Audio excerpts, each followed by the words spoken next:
Hello everyone, मैं कविता स्वागत करती हूँ आप सभी का डबल एकेडमी चैनल पर। आज मैं आपको बताने वाली हूँ आपके 10th एग्ज़ाम के लिए आप किस तरह से अपनी पढ़ाई स्टार्ट कर सकते हैं, क्या स्ट्रेटेजी आपकी पूरे साल रहनी चाहिए जिससे कि आप ज़्यादा से ज़्यादा मार्क्स गेन कर पाएँ। ठीक है, अपना टारगेट लेकर चलें और उसे अचीव भी कर पाएँ। तो हम स्टार्ट करते हैं, ज़्यादा देरी ना करते हुए क्लास को स्टार्ट करते हैं। देखिए, फर्स्ट में क्या है, आपके 6 सब्जेक्ट होते हैं। ठीक है, जो भी सब्जेक्ट है, इंग्लिश, हिंदी, सबसे पहले तो उनका आपको सिलेबस देखना है, सबको अच्छे से समझना है, कितना मतलब किस टॉपिक से कितने क्वेश्चन आते हैं, सिलेबस को ध्यान से देखिएगा। ठीक है, उसके बाद क्या है, थ्योरी। सबसे पहले तो आपको थ्योरी पढ़नी होगी सभी सब्जेक्ट की। आप थ्योरी किसी से भी पढ़ सकते हैं, आप स्कूल में अच्छे से पढ़ सकते हैं, ऑनलाइन पढ़ सकते हैं। ठीक है, थ्योरी पढ़ने के बाद आपको क्या करने हैं, हर सब्जेक्ट हर टॉपिक की थ्योरी पढ़िए। उसके बाद उनके नोट्स आप प्रिपेयर करेंगे, खुद से नोट्स बनाइएगा। ठीक है, दूसरे के नोट्स बिल्कुल मत लीजिएगा, खुद से प्रिपेयर करेंगे आप, वही नोट्स आपके लिए बहुत ही ज़्यादा इम्पोर्टेंट रहने वाले हैं, क्योंकि किसी दूसरे के नोट्स से हमें याद नहीं होता है। ठीक है, हम खुद के नोट्स बनाएंगे, वही हमारे लिए सबसे बेस्ट है। नोट्स बनाने के लिए देखिए, आप नोट्स बनाएंगे, स्कूल में भी बना सकते हैं, ऑनलाइन क्लास लेते हैं आप तो उससे भी नोट्स प्रिपेयर कर सकते हैं खुद के। उसके बाद ये आपके लिए सबसे ज़्यादा ज़रूरी होते हैं रिवीजन में। जब आप लास्ट में रिवीजन करेंगे तो आप थ्योरी तो पढ़ने नहीं बैठेंगे कि हर चैप्टर की आप थ्योरी पढ़ेंगे। ठीक है, जब लास्ट टाइम पे क्या होता है, हम हमारे नोट्स से ही रिवीजन करते हैं। तो हमारे जो नोट्स होंगे, अब आप वीडियो देखने तो नहीं बैठेंगे, ठीक है, पूरा लेसन तो पढ़ेंगे नहीं, तो क्या है, हम नोट्स जो बनाएंगे वही हमारे रिवीजन में काम आते हैं। तो रिवीजन के लिए आप नोट्स बहुत अच्छी तरीके से प्रिपेयर करिएगा, सबसे बेस्ट है। ठीक है, उसके बाद हम क्या है, हमारा फर्स्ट क्या टारगेट रहना चाहिए, सबसे पहले तो टारगेट फिक्स कीजिए। टारगेट फिक्स कीजिए कि आपको कितने मार्क्स चाहिए इस एग्ज़ाम में। ठीक है, डेफिनेटली सभी का 90 प्लस ही होगा, 95 प्लस होगा। ठीक है, तो आप बिल्कुल ला सकते हैं, कोई बड़ी बात नहीं है। टारगेट फिक्स कीजिए, उसी के हिसाब से हमारी पूरा जो ईयर आपका ये रहने वाला है, पूरे टाइम की अच्छे से स्ट्रेटेजी बनाइए, कितने मंथ में क्या कवर करना है। ठीक है, उस हिसाब से चलिए बिल्कुल, और डेली कंसिस्टेंसी के साथ पढ़ाई कीजिए। कंसिस्टेंसी बिल्कुल ब्रेक नहीं होनी चाहिए, बिल्कुल पढ़ाई में ब्रेक नहीं चाहिए। चाहे 1 घंटे 2 घंटे कभी टाइम पूरा नहीं मिल पा रहा है तो चाहे 1 घंटे ही पढ़िए, लेकिन पढ़ाई में कंसिस्टेंसी बहुत ही ज़्यादा ज़रूरी है। तो कंसिस्टेंट रह के ही आप अपना जो गोल है, टारगेट है, उसको अचीव कर पाएंगे। ठीक है, डेली टाइम फिक्स कीजिए। ठीक है, टाइम फिक्स कीजिए कि आपको 2 से 4 घंटे, अभी स्टार्टिंग में आप कम रख सकते हैं, धीरे धीरे इसको बढ़ाएंगे। ठीक है, फिर उसके बाद टाइम फिक्स कीजिए, उतने घंटे पढ़ाई कीजिए। स्कूल के अलावा जो भी आपके खुद की पढ़ाई करना बहुत ज़्यादा ज़रूरी है। ठीक है, आपने क्लास देख ली, स्कूल में पढ़ लिए, इससे काम नहीं चलेगा। खुद को पढ़ना बहुत ज़रूरी है कि आपने क्या पढ़ा, उनसे क्या समझा। ठीक है, तो खुद की पढ़ाई के लिए भी खुद की भी पढ़ाई आपको करनी है इसमें। इसके बाद क्या है, देखिए आप क्या कर सकते हैं, सबसे पहले तो नो योर सिलेबस, अपने सिलेबस के बारे में जानिए। ठीक है, स्टार्टिंग में क्या करना है, आपको सिलेबस के बारे में पूरा अच्छे से एनालिसिस करना है, क्या आता है, कौन कौन से सब्जेक्ट हैं, कितने कितने मार्क्स के रहने वाले हैं। ठीक है, और कौन सा, जैसे साइंस है, साइंस में कितने आता है, कितने पार्ट में ये डिवाइड है। ठीक है, और इसमें हर टॉपिक से कितने क्वेश्चन आते हैं। ठीक है, मतलब एक टॉपिक से इसमें कितना क्वेश्चन आएगा, इसका क्या आता है एग्जाम में, पूरा एनालिसिस कीजिए। सिलेबस जानना बहुत ज़्यादा ज़रूरी है, सबसे पहले तो आपको सिलेबस पर फोकस करना पड़ेगा।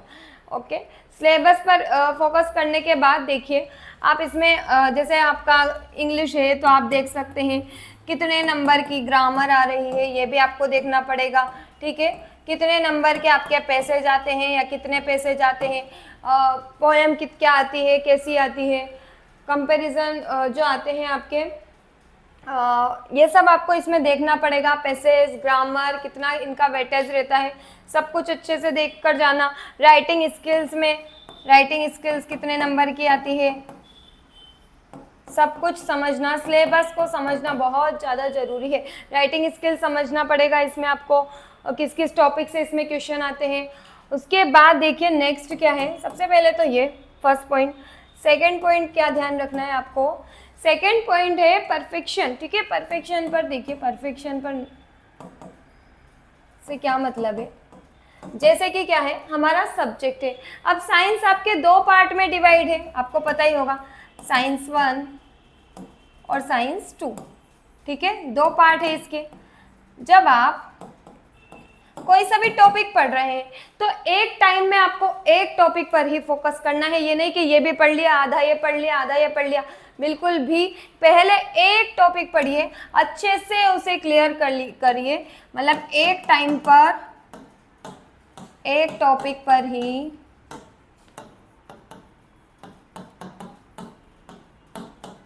फोकस करना है, ठीक है।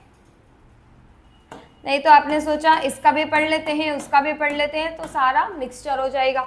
आप एक पर भी ढंग से ध्यान नहीं दे पाएंगे तो मार्क्स में इन सब चीज़ों का जो छोटी छोटी हम गलतियां करते हैं बहुत ज़्यादा असर पड़ता है। तो इस पर भी ध्यान दीजिएगा।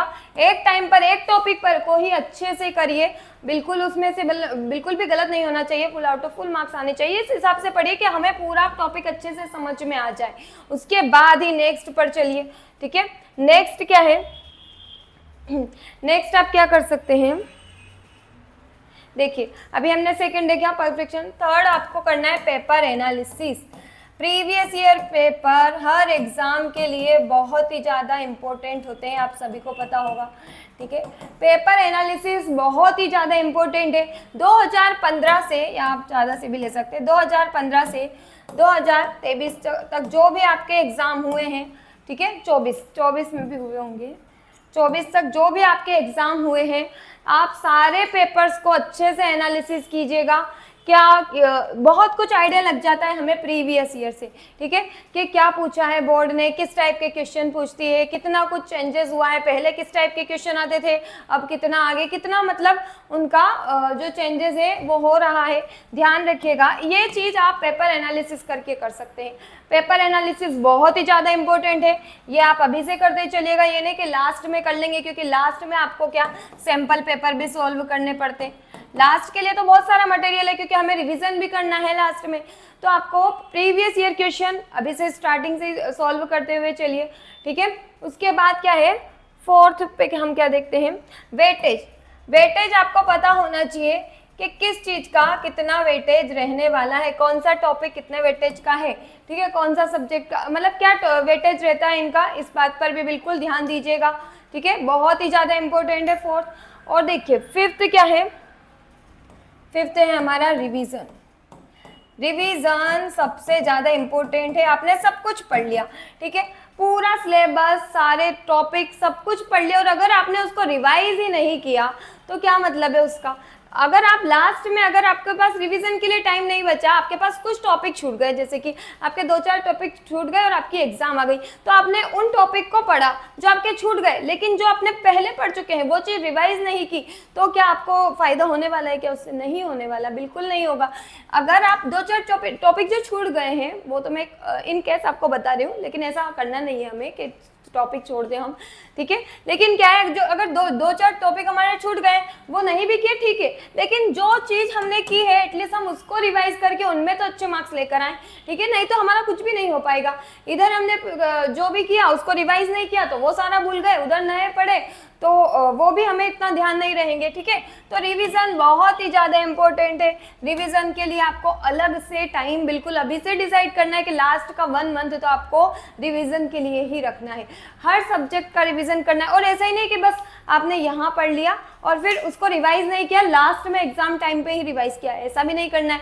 रिवीजन आपको बीच बीच में करते रहना है। रिवीजन मतलब ये नहीं होता कि आपने बुक उठाई, जो नोट्स बनाए वो उठाए और उसमें से पढ़ लिए, रट्टा मार लिया एक बार, ऐसा रिवीजन नहीं है। रिवीजन मतलब क्या है, आपको कितना याद रहा उसको एनालिसिस करना है, ठीक है, खुद को जानना है कि हमने ये टॉपिक पढ़ा, इसमें से हमें कितना याद रहा।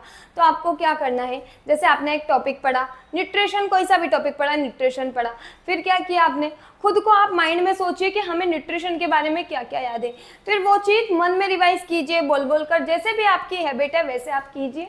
और फिर देखिए, फिर आप लास्ट में नोट्स देखिए कि हमसे कहाँ मिस्टेक हुई, कौन सा पॉइंट्स हम भूल रहे हैं, ठीक है, फिर उनको रिवाइज इस तरह से रिवीजन करना है। ऐसे नहीं कि बुक उठाई और उसको पढ़ लिया वो रिवीजन ऐसे नहीं होता है, ये बात ध्यान रखिएगा। रिवीजन बहुत ही ज़्यादा इंपॉर्टेंट रहने वाला है, तो रिवीजन पर आपको मेन फोकस करना है, ठीक है। तो इन चीज़ों पर आप बिल्कुल ध्यान रखिएगा। जैसे कि आप देखिए रिवीजन का रेशियो क्या रहना चाहिए, 80:20 होता है हमेशा डिवाइड। इसमें देखिए अगर आप 120 मिनट पढ़ाई को दे रहे हैं, ठीक है, मान लेते हैं 120 मिनट आपने पढ़ाई की एक दिन में, मतलब एक सब्जेक्ट में या कुछ भी मान सकते हैं आप, तो आपको 100 मिनट तो किसको देने हैं, 100 मिनट आप थ्योरी पढ़ी, आपने जो भी पढ़ा, जो पढ़ा वो करना है। उसके बाद 20 मिनट में क्या करना है, आपको उस चीज का रिवीजन करना है। नहीं तो आप 100 मिनट में क्या करें, पूरे 120 मिनट ही पढ़ रहे हैं, इससे काम नहीं चलेगा। 100 मिनट्स आपको देने हैं स्टडी के लिए, मतलब उसको पढ़ना है, और फिर आपको 20 मिनट्स में जो आपने पूरा पढ़ा है उसको रिवाइज करना है, ठीक है। इसको रिवीजन के लिए 20 मिनट्स रखने, तभी आपका टॉपिक जो है आपने पढ़ा है, टॉपिक वगैरह जो भी है वो बहुत ही अच्छे से क्लियर हो जाएगा, ठीक है। और बीच बीच में हमेशा रिवाइज करते रहना है चीज़ों को, जिससे कि आप लॉन्ग टाइम तक भूले नहीं। बिल्कुल इस स्ट्रेटेजी के साथ चलिएगा तो आप डेफिनेटली आपका टारगेट जो भी आपने फिक्स किया है उसको अचीव कर पाएंगे। आगे देखिए, आप इसके लिए हमारे बैच ज्वाइन कर सकते हैं, online batch, live classes, recorded classes सब आपको इसमें मिलने वाली है, ठीक है। इसमें आपको प्रीवियस ईयर क्वेश्चन भी करवाए जाएंगे और बेसिक से सारे लेक्चर्स आपको, सारी क्लासेस मिलेंगी, बेसिक से तैयारी होगी, सारे लेक्चर्स आप अनलिमिटेड टाइम देख सकते हैं। लाइव नहीं देख पा रहे हैं तो आप रिकॉर्डेड फॉर्म में बाद में देख सकते हैं, ठीक है। आप इसे ज्वाइन कर सकते हैं। न्यू बैच स्टार्ट होने वाली है, ये 10th स्टैंडर्ड के लिए एडमिशन ओपन है 2024-25 के लिए, और अगर 5,000 रुपये इसकी फ़ीस रखी गई है। अगर आप इसमें कूपन कोड अप्लाई करते हैं कविता 10 तो 10% डिस्काउंट आपको इसमें मिल जाएगा, ठीक है। तो आप इसे ज्वाइन कर सकते हैं। बहुत ही ज़्यादा ज़रूरी होती है आपके लिए कंसिस्टेंसी, और कंसिस्टेंसी आपको किससे मिलेगी, कंसिस्टेंसी आपको क्लासेस से ही मिलने वाली है। क्योंकि अगर आपका किसी दिन मूड नहीं हुआ पढ़ने का तो आप क्या करेंगे, बुक पढ़ रहे हैं, मन नहीं लगा तो आप छोड़ देंगे, ठीक है, चले गए खेलने बाहर, जो भी है जहाँ भी टाइम पास करने आप। लेकिन कभी ऐसा होता है, या फिर हमारे यहाँ मेहमान आ गए कोई, तो क्या होता है, हम बुक पढ़ते हैं तो हम छोड़ देते हैं, चलो कोई नहीं बाद में पढ़ लेंगे। लेकिन जब हमारी लाइव क्लास चलती है या फिर जब हम मोबाइल से ऐसे भी कभी भी पढ़ते हैं तो क्या होता है, हम बिल्कुल कंसिस्टेंसी के साथ पढ़ते हैं। हमें बहुत ही ज़्यादा फोकस की ज़रूरत होती है उसमें।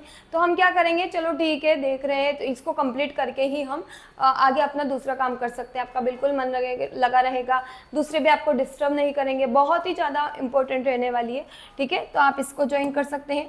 कंसिस्टेंसी एक हैबिट बनाने के लिए डेली आपका मतलब इतने घंटे के लेक्चर है तो आपको वो तो मतलब लेने ही हैं। अगर आप एक्स्ट्रा पढ़ाई नहीं भी कर रहे हो, कभी कभी हो जाता है ऐसा, नहीं भी कर पा रहे हो तो आपको ये तो डेली लेना ही है। तो इससे कंसिस्टेंसी हमेशा बरकरार रहेगी आपकी, ठीक है। आप अपनी तैयारी को और बेहतर बनाने के लिए इसे ज्वाइन कर सकते हैं और अपने टारगेट को अचीव कर सकते हैं। Okay, thank you so much everyone. ज़्यादा से ज़्यादा इस वीडियो को लाइक कीजिए, शेयर कीजिए, जिससे कि सभी लोग इसका लाभ उठा पाए। Thank you very much.